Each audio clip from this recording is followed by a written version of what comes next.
सारी किचन की साफ सफाई हो चुकी है, बर्तन भी मैंने धुल कर रख दिए हैं। ये मम्मी जी अभी तक नहीं आई, मैंने इन्हें सब्जियां लेने के लिए भेजा था, न जाने कहाँ बैठ गई हैं। आखिर बहुत लेट हो गई हूँ मैं खाना बनाने के लिए। दीदी सारे घर को सिर पे उठा लेंगी कि अभी तक तुमसे खाना भी नहीं बना।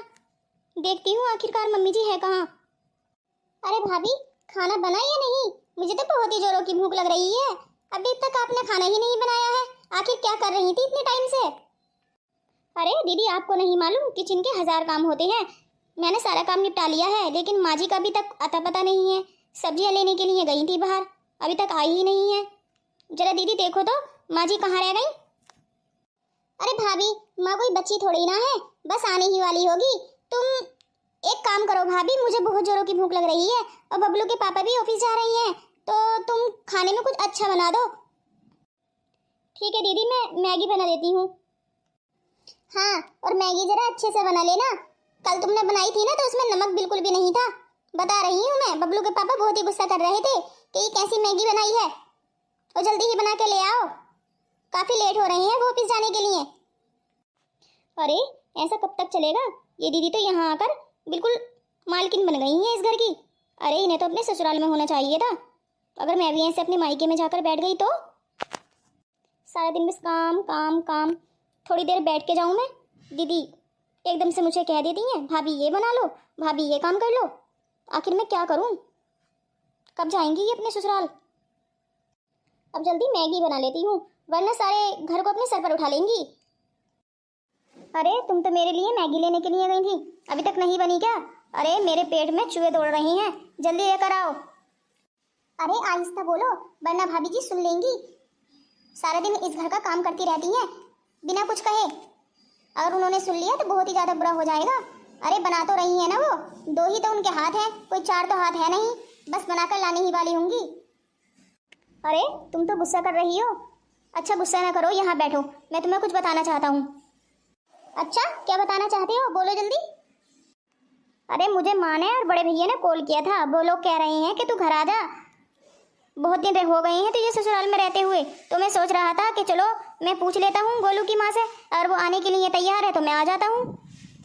अरे ऐसे कैसे चली जाऊँ मैं?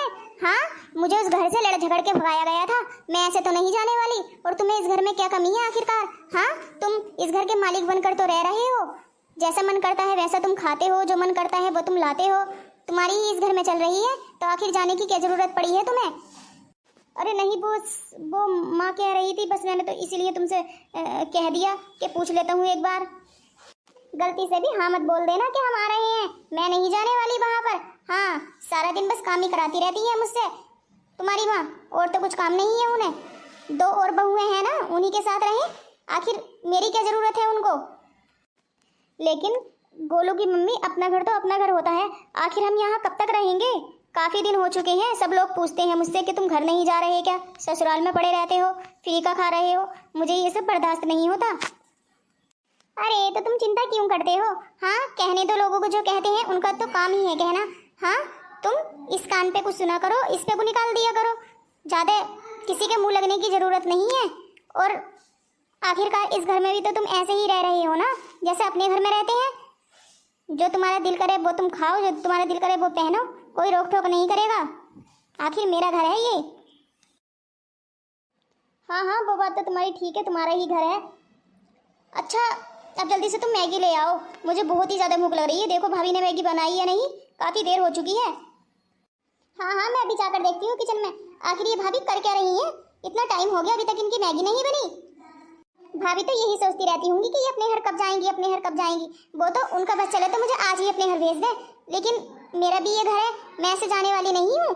अब तो मैं यहीं पे रहूंगी, और तुम भी इस मान से रहा करो कि ये मेरा ही घर है, ठीक है? किसी से डरने की जरूरत नहीं है। माँ तू कब आई, और ये तो इतनी अपसेट क्यों है? बस मैं अभी आ रही हूँ बेटा। वो सब्जी वाला सब्जी देने के लिए मना कर रहा था, क्योंकि महीने भर की सब्जियां उसी से आ रही हैं, और उसके पैसे अभी तक नहीं गए हैं, और राजू की भी इतनी आमदनी नहीं है जो वो पैसे दे पाए। अब की महीने की उसकी सैलरी भी नहीं मिली है, तो इसलिए लेट हो गई। अरे माँ एक काम कर, इन सब्जियों को किचन में रखा और भाभी से बोल देना कि मैगी दे आए। बहुत देर पहले बोला था मैंने उनसे, लेकिन अभी तक लेकर नहीं आई है। मेरे सर में काफ़ी दर्द हो रहा है, मैं थोड़ी देर आराम कर लूँ इतने। अच्छा ठीक है बेटा, मैं बोलती हूँ जाकर, तू आराम कर ले। दामाद जी यहाँ आकर बैठ गए हैं मेरी बेटी को लेकर, घर जाने का कोई नाम नहीं है और उल्टा फिर हुक्म भी चलाते रहते हैं मेरी बहू पर। आखिर मैं क्या करूँ, मेरी बेटी है, ऐसा कुछ मैं बोल भी नहीं सकती कि अपने घर चली जाओ। इसे सब कौन समझाए, आखिर इतना खर्च मैं कैसे उठाऊं। दामाद जी तो कुछ काम करते नहीं हैं और उल्टा यहीं पर आकर बैठ गए हैं। अरे ऑफिस भी सिर्फ 2 बार ही जाते हैं पूरे 1 महीने में, तो ऑफिस वाले इन्हें सैलरी कहाँ से देंगे। खैर देखती हूँ आखिर क्या कर रही है बहू रानी। ये माँ जी अभी तक नहीं आई है, मैं काफ़ी थक चुकी हूँ। इतना सारा किचन का काम किया, अब दीदी तो ये भी नहीं है कि अपना एक हाथ भी हिला लें। पानी भी पिलाना है तो मैं ही लेकर जाऊंगी। मैं तो बहुत ही तंग आ चुकी हूँ, आखिर क्या करूँ, कुछ तो करना होगा, मैं ऐसे नहीं रह सकती। अरे माँ जी तुमने तो बहुत ही ज़्यादा टाइम लगा दिया सब्जी लाने में। अब लो मैं खाना वाना बनाकर निबट जाती सारे काम से। बहुत टाइम हो चुका है मम्मी जी, पूरे 12 बज रहे हैं और आप अब आई हैं। हाँ हाँ बेटा, वो मैं सब तुझे बाद में बताऊंगी। एक काम कर, पहले तो ये प्लेट अपनी दीदी को दे आ, गरम गरम खा लेगी वो, वरना फिर कहेगी कि अभी तक बबीता भाभी ने कुछ बनाया ही नहीं मेरे लिए। जा, मुझसे कह रही थी कि भाभी अभी तक नहीं आई हैं, जल्दी से उसे मैगी दे आ, फिर आकर मैं तुझे बताती हूँ आखिर क्या हुआ। अरे एक काम कर, चल मैं रूम में कोई आती हूँ, ये सब्जी रख कर, जल्दी से तू अपनी दीदी को ये मैगी दे और मैं सब्जी रख कर अभी आई। ठीक है, मैं अभी देकर आती हूँ। आखिर मैं ऐसा क्या करूं जो ये दीदी अपनी ससुराल वापिस चली जाएं। इन्होंने तो मेरे नाक में दम करके रखा है। हाँ कुछ तो सोचना होगा, मैं ऐसे नहीं रह सकती घुट घुट कर। अरे मैं भी तो इस घर की बहू हूँ, मैं यहाँ पर नहीं रह रही हूँ क्या जो इनसे अपनी ससुराल में नहीं रहा जाता। अरे इतनी अच्छी तो है इनकी सास, हाँ तब भी ये यहाँ रह रही है। इस घर के ऐशो आराम की आदत पड़ गई है। अपनी सास का तो इतना सारा काम नहीं किया कभी, उनकी जरा सी खिदमत नहीं की, इतनी तबीयत खराब रहती है और ये यहाँ पड़ी हुई है। माँ जी से बात करती हूँ मैं। अरे बबीता, अब तो मैंने सब्जी भी ला दी बेटा, तू यहाँ बैठी हुई है, बड़े गुस्से में लग रही है, आखिर क्या हुआ मुझे बोल तो। अरे माँ जी तुम ही बताओ, आखिर मैं इस घर में कब तक काम करती रहूंगी ऐसे ही। दीदी अपने घर जाने का नाम ही नहीं ले रही हैं। अरे थोड़ा सा तुम ही समझा दो उन्हें। हाँ उनकी सास बेचारी बीमार है, मुझे कल कॉल आया था, वो कह रही थी कि मेरी बहू को भेज दो। आखिर मैं और कुछ दिनों जिंदा हूँ। अरे बेटा मुझे भी अच्छा नहीं लगता कि मेरी बेटी मेरे घर में रहे। अरे मोहल्ले वाली औरतें 10 बातें बनाती हैं कि इसकी बेटी तो यहीं पे रह रही है, इसके ससुराल वाले अच्छे नहीं हैं, और सारी बातें मुझी को सुननी पड़ती हैं। अब मैं क्या करूं, बेटी है, ऐसा कुछ कह भी नहीं सकती। अच्छा मम्मी जी एक बात बताओ, वो यहाँ पड़ी रहेंगी तो उनका टाइम कट जाएगा। हाँ अरे बेटी तो अपने ससुराल में ही रहती हुई अच्छी लगती है, ना कि अपनी मायके में। और मुझे ये लगता है कि वो प्यार के बोल नहीं समझेंगे अब। चलो मम्मी जी तुम दुखी मत हो, जब तक सीधी उंगली से घी निकल रहा है निकाल कर देखते हैं, वरना फिर तो उंगली टेढ़ी ही करनी पड़ेगी ना। अरे बेटा मैं तो इस लड़की से तंग आ चुकी हूँ, हर दूसरे दिन का इसका यही ड्रामा है, और अब की बार ऐसी आई कि जाने का नाम ही नहीं ले रही है। और फिर मोहल्ले की औरतें कहती हैं कि सरला तेरी बेटी तो घर ही आकर बैठ गई है, तेरी बेटी तो जा ही नहीं रही है, आखिर कब जाएगी तेरी बेटी ससुराल। अब तू ही बता, उन औरतों को मैं कैसे जवाब दूँ, क्या कहूँ उनसे। लेकिन माँ जी मुझे अब बहुत ही ज़्यादा गुस्सा आ रहा है, सारा दिन मैं ही किचन में काम करती रहती हूँ, 2-4 काम अपनी बेटी को भी दे दिया करो। अरे बेटा मैं मना करती हूँ क्या, 2-4 काम क्या, तू तो सारा काम उसी से करा ले। हाँ मैं भी इतनी ही परेशान हूँ जितनी तू। अरे इतना समझा कर देख लिया लेकिन वो जा ही नहीं रही है। अच्छा बेटा मैं देखती हूँ ये क्या कर रही है, इसी से कहती हूँ कि आज का खाना तू ही बना ले, तू आराम कर बेटा, काफ़ी थक चुकी है तू। ठीक है मम्मी जी, मैं भी देखती हूँ आज खाना बनता है क्या भला। मैं तो बीच में फंस कर रह गई हूँ। दीदी की सास को कॉल लगा कर देखती हूँ आखिर उनके कैसे हालचाल है, उन्हीं से कहती हूँ कि अपनी बहू को यहाँ से ले जाएं। अरे कॉल नहीं करती, वरना दीदी अगर आ गई तो मैं उनसे क्या बोलूँगी। एक काम करती हूँ उनके घर ही जाती हूँ, देखती हूँ क्या हालचाल है, उनसे कहूँगी अपनी बहू को जल्दी से मना कर ले आओ, हम तो तंग हो चुके हैं। मेरा बेटा नहीं है तो घर भी खाने को दौड़ता है, मेरे भाग ही फूटे थे जो मुझे ऐसी बहू मिली। अब मैं क्या ही करूं, एक काम करती हूँ उसके घर जाती हूँ, उसकी माँ से बोलती हूँ कि मेरी बहू को घर पहुँचा जाए। अब उसकी माँ भी परेशान ही होगी क्योंकि इसकी बेटी घर पे बैठी है, आने का नाम ही नहीं ले रही। अरे वो भी बेचारी क्या करें, परेशान है अपनी बेटी से। अरे बबीता तू, अरे बेटा आ जा इधर बैठा कर, खड़ी क्यों है? मौसी जी, अपनी बहू को अपने घर ले आओ। अरे वो तो यहाँ आने का नाम ही नहीं ले रही हैं। इस तरीके से तो वो सारी उम्र हमारे घर ही थोड़ी ना रहेंगी। मौसी जी, तुम ही बताओ कि बेटियाँ अपने मायके में अच्छी लगती हैं? हाँ, पैर की जूती तो सिर पे अच्छी लगेगी अगर पहनेंगे तो, वो तो पैर में ही अच्छी लगती है। हाँ, लेकिन दीदी हैं कि आने का नाम ही नहीं ले रही। अरे ऐसा भी क्या हो गया था जो वो यहाँ आना ही नहीं चाहती? मैंने यही सोचा कि मैं मौसी जी से पूछ कर आती हूँ। अरे मौसी जी, मैं भी तो किसी की बेटी हूँ ना, रह रही हूँ ना उनके घर में। हाँ, लेकिन वो है कि उन्होंने तो अपना घर ही समझ लिया है उसको। अच्छा बेटा, एक बात बता, मेरे घर में तेरा मन लग रहा है? कितना सूना सूना लग रहा है, मेरे बहू और बेटे बगैर। अरे मैं तो चाहती हूँ वो यहाँ आ जाए, लेकिन मैं क्या करूँ बोल तू ही। कितनी बार तो मैं उसे लेने के लिए जा चुकी हूँ, लेकिन बहू मना ही कर देती है। अब तू ही बता मैं क्या करूँ। और तू पूछ रही है आखिर ऐसा क्या हो गया था? अरे बेटा, लड़ाई झगड़े तो हर किसी के घर में होते हैं, सास बहू का रिश्ता ही ऐसा होता है। थोड़ी बहुत तो लड़ाई झगड़े हो ही जाते हैं, लेकिन उसने तो इतनी बड़ी बात बना ली कि अपने मायके में ही जाकर बैठ गई है। अब तू ही बता, मेरी बहू रानी तुम्हारे घर जाकर बैठ गई है अपने मायके में, और अपना ही हुक्म चलाती है तुझ पर भी। हाँ, लेकिन मेरी बेटी अगर आ जाती है तो उसे बुरा लगता है। बस इसी बात पे झगड़ा हो गया था। अच्छा मौसी जी, तो मौसी जी मैं तुमसे ये कह रही हूँ कि तुम उन्हें लेने के लिए आ जाओ, वो तब तक नहीं आएंगी, और उनसे माफ़ी मांग लो। अरे बेटा, एक दो बार माफ़ी मांगी हो तब भी ठीक है, अब तो बोलती है तो चल, मैं लेने के लिए तैयार हूँ, लिवा लाती हूँ उसको और माफ़ी भी मांग लूँगी। क्या सच में मौसी जी? कितनी अच्छी है ना आप, और एक वो है जो तुम्हारी कदर ही नहीं करती। चलो ठीक है, मैं चलती हूँ, तुम आ जाना, वरना दीदी कहेंगी कि अपने साथ लेकर आई हैं, ये गई होंगी इनके घर तभी तो आई हैं। ठीक है, मुझ पर शक करेंगी। पहले मैं चली जाती हूँ, बाद में आप आ जाना। हाँ हाँ ठीक है बेटा, तू चल, मैं आती हूँ। अगर मेरे माफ़ी मांगने से वो यहाँ आ सकती है तो मैं माफ़ी मांगने के लिए भी तैयार हूँ। आखिर क्या कर सकती हूँ। अरे ससुराल में रहने के तो अलग ही मज़े होते हैं। दामाद दामाद नहीं, राजा बनकर रहता है, जमाई राजा। मेरे तो बहुत ही ज़्यादा मज़े हैं। जहाँ दिल करता है आता हूँ, जहाँ दिल करता है जाता हूँ, ज़्यादा कमाना भी नहीं पड़ता। अब मैं तो यहाँ से नहीं जाने वाला। हाँ, और अपनी पत्नी के सामने तो कहना ही पड़ता है कि मैं घर जाना चाहता हूँ, घर जाना चाहता हूँ, लेकिन मेरा भी मन नहीं करता जाने का। अरे ऐसा घर कहाँ मिलेगा जहाँ पूरा मालिक बन के रहना पड़े।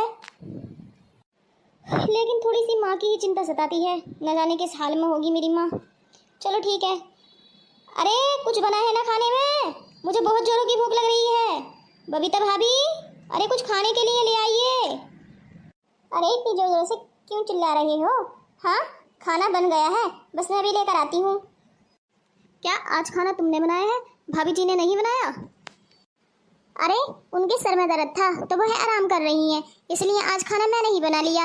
माँ ने मुझसे बोला कि बेटा खाना बना ले, तो अब उनकी बात भी तो मैं नहीं टाल सकती थी ना, इसलिए मैंने सोचा कि आज मैं ही बना लेती हूँ, वरना तो मैं कहाँ खाना बनाती हूँ। अरे मालकिन हूँ ना मैं इस घर की। क्या बोला बेटा तूने? मालकिन है तो इस घर की?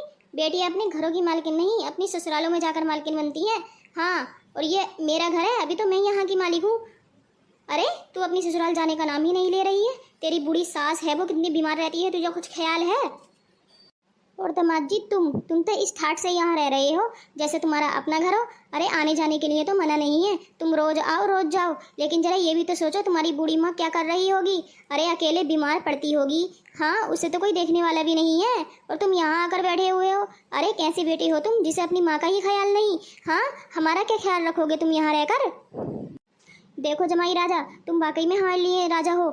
हाँ, लेकिन इसका मतलब ये नहीं है कि तुम यहाँ रहोगे।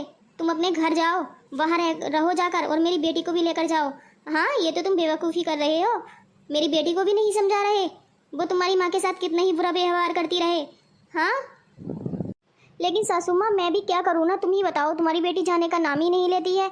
हाँ, मैं कौन सा मना कर रहा हूँ? अरे मैंने तो जने कितनी दफ़ा कहा है कि मेरी माँ का फ़ोन आया था, वो मुझे बुला रही थी, लेकिन तुम्हारी बेटी मानती ही नहीं है। अरे इसी को समझाओ। अरे इतना शोर क्यों कर रही हो? पास पड़ोस वाले सुन रहे होंगे, औरतें यहीं आ जाएंगी लड़ाई देखने के लिए। हाँ, इतनी जोर जोर से मत चिल्लाओ माँ जी, प्यार से भी समझा सकती हो तुम। अरे तू ही बता, प्यार से ये मेरी बात सुनती है? आस पड़ोस की जो औरतें हैं वो मुझसे पूछती हैं कि सरला तेरी बेटी ससुराल चली गई। अरे मुझी को तो उनके जवाब देने होते हैं, ये तो घर में बैठी रहती है। हाँ, ये सोचती रहती है कि मैं इस घर की मालकिन हूँ, तुम्हें दिखाती रहती है, अपने ऊपर नाश करती है कि मैं इस घर की मालकिन हूँ, तुम पे रोब झाड़ती रहती है, तुम्हें नौकरानी बना के रखा है। अरे मैं माँ हूँ, जितनी तेरी माँ हूँ इतनी ही इसकी माँ हूँ। मैं बहू में और बेटी में कोई भेदभाव नहीं करती। अरे इसकी सास बीमार रहती है बेचारी, और ये कुछ समझ में ही नहीं आता इसके, कितना ही समझा लो। अरे समधन जी, डांट डपट कर इंसान को नहीं समझाया जाता, प्यार और मोहब्बत से समझाया जाता है। आखिर मेरी बहू है ना, चाहे ये मेरे साथ कितना ही गलत करे, रहेगी मेरी बहू ही। हाँ, बहू तो बहू होती है, चाहे इसने कितनी ही गलतियाँ की हो या मैंने कितनी ही गलतियाँ की हो। मैं इससे माफ़ी मांगने के लिए आई हूँ। बेटा प्लीज़ मुझे माफ़ कर दे, मेरा घर चल। अरे बड़ा सूना लगता है तेरे बगैर। अरे जिस दिन से ये उस घर से आई है उसमें बिल्कुल भी दिल नहीं लगता मेरा, सारा दिन ऐसे ही पड़ी रहती हूँ। अरे मेरे बहू बेटे से ही तो मेरे घर में रौनक थी ना। मैं भी बुद्धू थी जो मैंने अपनी बहू को बेखता ही इतनी बातें सुना दी थी। अरे प्लीज़ मुझे माफ़ कर दे बेटा और मेरे घर चल। देखा तूने, ऐसी सासें बहुत ही ज़्यादा नसीब वालों को मिलती हैं। देख, गलती तेरी थी, इतने टाइम से तू यहाँ रह रही थी और माफ़ी ये मांग रही है बड़े होते हुए, और तू छोटी होते हुए तुझसे माफ़ी नहीं मांगी गई और यहाँ आ गई रहने के लिए। बेटी इसमें बुरा मानने की बात नहीं है, बेटी अपने घर ही अच्छी लगती हैं। अपनी सास की खिदमत कर, उन्हें अच्छे से खाना बना के खिला। हाँ, तेरी सास कितनी अच्छी है ना, कितना प्यार करती है तुझसे, इतना सब होने के बावजूद तुझसे माफ़ी मांग रही है। हाँ दीदी, ये देख लो कितनी अच्छी बात है, इतनी बड़ी होकर भी तुमसे माफ़ी मांग रही हैं और अब तुम्हें लेने के लिए आई हैं तो तुम चली जाओ, मना मत करना दीदी। अरे दीदी हम भी यही चाहते हैं और माँ जी भी कि तुम्हारा घर बस जाए। अरे अपने घर रहने से किसी का घर नहीं होता है, मायका तो मायका ही होता है और ससुराल में रहने से अपना घर बनता है। हाँ भाभी, माँ तू ठीक कह रही है, मैं ही गलत थी जो मैं यहाँ आ गई। अरे सासू माँ, तुम्हें माफ़ी मांगने की कोई ज़रूरत नहीं है, गलती दरअसल मेरी ही थी। प्लीज़ मुझे माफ़ कर दो, आज के बाद मैं ऐसे घर छोड़कर नहीं आऊँगी। ये हुई ना समझदारी वाली बात। अरे आखिर मेरी बेटी है, समझ ही गई। अरे आखिर समझूंगी कैसे नहीं, मेरी माँ ने इतना समझाया है मुझे। अब की बार मैं जाऊँगी माँ तो बिल्कुल नहीं आऊँगी यहाँ पर। अरे नहीं बेटा, मैं बिल्कुल आने का मना नहीं कर रही हूँ, तेरा मन करे तो तू रोज आना, लेकिन इस तरह से भाग कर मत आना। क्या मैं मायके में ही अब रहूँगी? हाँ हाँ बेटा, तेरी माँ बिल्कुल ठीक कह रही है। चल अब जल्दी से सामान पैक कर ले और घर चल। अरे बहुत दिनों से सूना पड़ा है, तेरे जाते ही घर में रौनक लग जाएगी। ओ बुद्धू जोरू का गुलाम, तू बैठा हुआ क्या देख रहा है? तुझे नहीं जाना अपने घर? अरे माँ मुझे क्यों नहीं जाना? अरे मैं तो बहुत दिनों से जाना चाहता था लेकिन मैं मजबूर था, क्या करता तुम ही बताओ। मैं सब जानती हूँ, तुझे यहाँ फोकट की खाने मिल रही थी इसीलिए यहाँ मजे मजे में पड़ा था तू। हाँ अब घर जाएगा तो तुझे कमाना पड़ेगा, यहाँ तो तुझे खाना बना हुआ मिल रहा था, पैसा कमा हुआ मिल रहा था। अब चल जल्दी से, ऑफिस की जॉब छोड़कर बैठा हुआ है यहाँ, मुझे सब पता है। लेकिन जमाई राजा तो कहते थे कि मैं रोज ऑफिस जाता हूँ। अरे समधन जी तुम्हें कुछ नहीं मालूम, ये रोज ऑफिस नहीं जाता था। अरे चौराहे पे बैठ के बस लोगों के साथ पत्ते खेलता था, और क्या करना है इसे। हाँ अब घर जाएगा तो इसके सिर पे जिम्मेदारी आएगी तो जाएगा ये रोज ऑफिस। जी सासू माँ तुम बिल्कुल ठीक कह रही हो, कहते थे रोज मैं ऑफिस जा रहा हूँ, हम अच्छे अच्छे नाश्ते ही नहीं खिलाते थे कि रोज ऑफिस जा रहे हैं। हाँ ये तो बहुत ही ज्यादा चालाक निकले। अरे बेटा वो सब छोड़, अब जल्दी से घर चल। अरे मेरी तो आंखें ही तरस गई ये देखने के लिए कि मेरा बहू और मेरा बेटा मेरे घर में मेरे साथ रहेंगे। अरे हाँ हाँ क्यों नहीं, अपने साथ ही ले जाओ, बता रही हूँ मैं। और अब लड़ाई झगड़ा बिल्कुल मत करना, अब तो ये मान गई है, बहुत जिद्दी है। मुझे लगता है अगली बार अगर आई ना ये तो सारी उम्र यहीं पे रह जाएगी। अरे नहीं समधन जी, अब कोई लड़ाई झगड़ा नहीं होगा, वो दरअसल गलती मेरी ही थी। मैंने कहा ना, मैंने माफ़ी भी बहू से मांग ली है, अब सारे गिले शिकवे दूर हो चुके हैं। क्यों बहू, सही कह रही हूँ ना? अरे नहीं सासू माँ जी, गलती तुम्हारी नहीं थी, गलती दरअसल मेरी भी थी, इसीलिए मैं तुमसे फिर कहती हूँ कि प्लीज़ मुझे माफ़ कर देना, अपने दिल में जरा से भी मेरे लिए मैल मत रखना। हाँ हाँ दीदी चलो बहुत हो गई माफ़ी शाफ़ी, अब तुम अपने घर जाओ। मैं तो बहुत ज़्यादा खुश हूँ कि तुम अपने ससुराल जा रही हो दीदी, इसीलिए नहीं कि तुम यहाँ थी। अरे मुझे तो बहुत ही ज़्यादा अच्छा लगता था, तुम काम को कहती थी, घर में इतनी रौनक रहती थी, बस मैं तो तुम्हारे लिए इसीलिए परेशान थी कि ये अपने ससुराल चली जाएँ। और दीदी जब तुम्हारा मन करे तब तुम यहाँ आ जाना। ठीक है भाभी, अगर तुम कहती हो तो फिर मैं जाती ही नहीं, यही रह लेती हूँ ना। अरे बेटा सही कहा ना माँ। अरे दीदी तुम मना कौन कर रहा है, तुम यही रहो ना। और माँ मैं कह रही हूँ कि इनकी सासू माँ को भी यहीं पे रोक लो, यही रहे, हमें बुरा नहीं लग रहा। अरे अब तो सब राजी हो चुके हैं, एक दूसरे से माफ़ी भी मांग ली है, मैं बहुत ही ज़्यादा खुश हूँ। भाभी प्लीज़ मैं तुमसे भी कहती हूँ, जो मुझसे गलती हो गई हो प्लीज़ मुझे माफ़ कर देना। अरे ऐसी भाभियाँ नसीब से मिलती हैं जो अपनी ननद का घर बसाती हैं, वरना तो बहुत सारी भाभियाँ ऐसी होती हैं जो अपनी ननद का घर उजाड़ देती हैं। भाभी तहे दिल से मैं तुम्हारे शुक्रिया अदा करना चाहती हूँ, और प्लीज़ मुझसे जो भी गलती हुई हो मुझे माफ़ कर देना। अरे ऐसी भाभियाँ तो नसीबों से मिलती हैं, मैं बहुत ही भाग्य वाली हूँ जो मुझे ऐसी भाभी मिली है। और भाभी मुझे सब मालूम है, तुम सासू माँ के घर गई थी और फिर उन्हें तुमने समझाया और फिर ये यहाँ पर आई है, मुझे सब मालूम है भाभी, तुम आराम नहीं कर रही थी। अरे नहीं दीदी, ऐसी कोई बात नहीं है। अरे मैं आखिर तुम्हारी भाभी हूँ ना, तुम्हारे बारे में बुरा कैसे सोच सकती हूँ। मैं भी तुमसे माफ़ी मांगना चाहती हूँ जो मैंने तुम्हारे साथ बुरा व्यवहार किया या तुम्हें कुछ बुरा भला कहा हो, प्लीज़ मुझे भी माफ़ कर देना। हाँ हाँ भाभी ठीक है, अब मैं चलती हूँ। ठीक है बेटा, फिर मिलेंगे। अरे बेटा आज तो मैं बहुत ही खुश हूँ, आज तो तूने बहुत ही अच्छा काम किया है। मैं बहुत ही भाग्य वाली हूँ जो मुझे तुझ जैसी बहू मिली है, मेरी इतनी खिदमत करती है, मेरा कहा मानती है, सारे घर को भी संभालती है, और अब मेरी बेटी को भी तूने ससुराल भेज दिया बिना लड़ाई झगड़ा किए। हाँ तू तो बहुत ही ज़्यादा अच्छी है। अरे नहीं माँ जी, ऐसी कोई बात नहीं है, ये तो सब मेरा फ़र्ज़ था। आखिर तुम्हारी मैं बहुरानी थोड़ी ना हूँ, मैं तो तुम्हारी बेटी हूँ माँ, बेटी। हाँ हाँ बेटा, तू मेरी बेटी ही है, मैंने कब कहा तू मेरी बहू है। दोस्तों अगर हमारी वीडियो अच्छी लगी हो तो वीडियो को लाइक और चैनल को सब्सक्राइब करना न भूलें, और ऐसी ही वीडियो देखने के लिए हमारी वीडियो को शेयर करें, लाइक करें, कमेंट्स करें।